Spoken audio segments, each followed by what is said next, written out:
Você já parou para pensar como um único homem pode estar segurando o destino de milhões de pessoas em suas mãos? Como decisões tomadas em escritórios distantes podem reverberar como ondas sísmicas, ameaçando a paz de todo um continente, ou até do mundo inteiro. Desde que Vladimir Putin declarou que o conflito na Ucrânia tomou ares de uma guerra global, o medo de uma escalada catastrófica tem pairado como uma nuvem pesada sobre a Europa.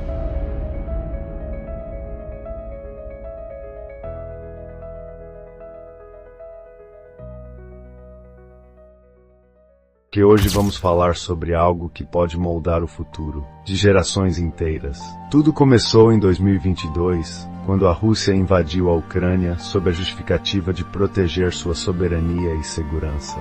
Mas essa ação desencadeou uma reação em cadeia de proporções inimagináveis. Países da OTAN, liderados pelos Estados Unidos, entraram no jogo enviando armamentos e suporte à Ucrânia. Putin não recuou, pelo contrário dobrou a aposta, a tensão escalou e o mundo inteiro começou a segurar a respiração. Agora, em 2024, o cenário é ainda mais assustador. Coreia do Norte enviando tropas para lutar ao lado dos russos, Estados Unidos autorizando ataques ucranianos com mísseis de longo alcance em território russo. O que antes parecia apenas uma disputa territorial se tornou um palco para potências globais exibirem seu poderio militar. E o que isso significa para o resto de nós? Os europeus, com sua história marcada por conflitos devastadores, parecem sentir o cheiro da guerra antes que ela chegue. A Alemanha, por exemplo, está transformando estações de metrô e garagens em bunkers, enquanto seus cidadãos são orientados a criar abrigos caseiros.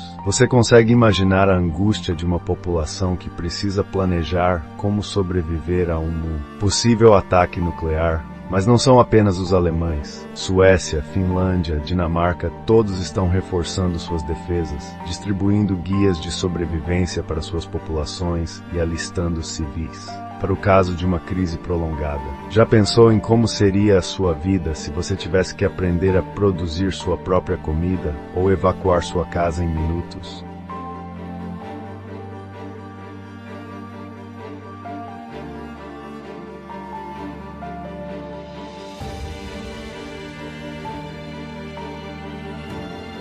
Enquanto isso, Putin deixa claro que não está para brincadeiras. Ele afirmou publicamente que prefere usar o poderio nuclear a permitir que a Rússia seja derrotada.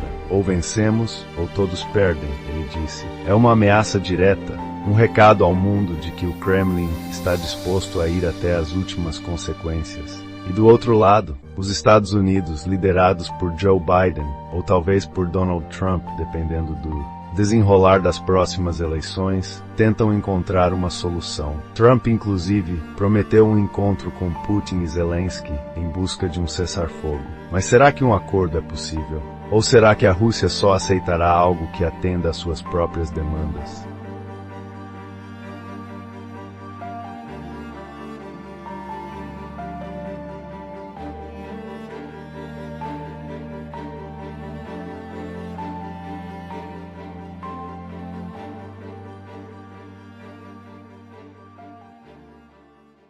A cada semana, novos capítulos dessa história tensa surgem, e a sensação de incerteza cresce exponencialmente. O que era antes restrito à Ucrânia e à Rússia, agora parece estar transbordando para os países vizinhos, com as potências globais se alinhando em lados opostos. É como se estivéssemos caminhando lentamente para o ponto de ruptura, aquele momento em que não haverá mais como recuar. E por que isso está acontecendo? Porque líderes de nações poderosas preferem sustentar a guerra a buscar soluções efetivas para a paz? Para entender isso, é preciso voltar ao tabuleiro geopolítico, onde interesses econômicos, territoriais e estratégicos se misturam de forma explosiva. A Ucrânia, desde o início, não era apenas uma questão de território para a Rússia. Ela simboliza algo maior, o limite entre o Ocidente e o Oriente, entre a OTAN e a soberania russa. E quando a Ucrânia começou a flertar com a ideia de se tornar membro da OTAN, isso foi interpretado pelo Kremlin como uma afronta direta. Por outro lado, os países da OTAN enxergam na Ucrânia um bastião contra a expansão russa. Apoiar o governo ucraniano não é apenas uma questão de solidariedade, mas uma estratégia para conter o avanço de Putin. No entanto, essa ajuda tem um preço altíssimo, não só para os países envolvidos, mas para o mundo inteiro, que agora enfrenta a ameaça de uma escalada nuclear.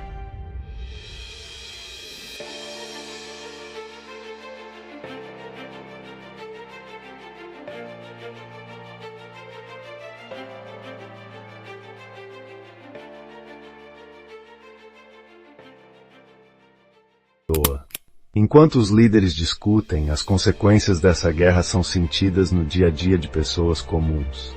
Imagine ser uma criança em Kiev, crescendo ao som de sirenes de ataque aéreo, com seus pais constantemente preocupados em encontrar abrigos ou comida. Imagine ser um jovem soldado russo, enviado à força para um campo de batalha, onde você não acredita na causa pela qual está lutando. São vidas que estão sendo esmagadas pelo peso das decisões políticas.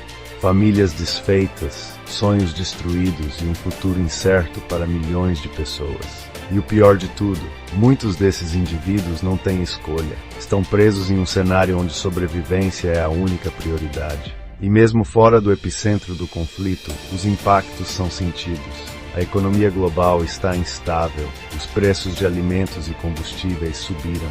Países dependentes do trigo ucraniano ou do gás natural russo enfrentam crises severas. É uma lembrança constante de que mesmo quando a guerra está longe, suas consequências não respeitam fronteiras.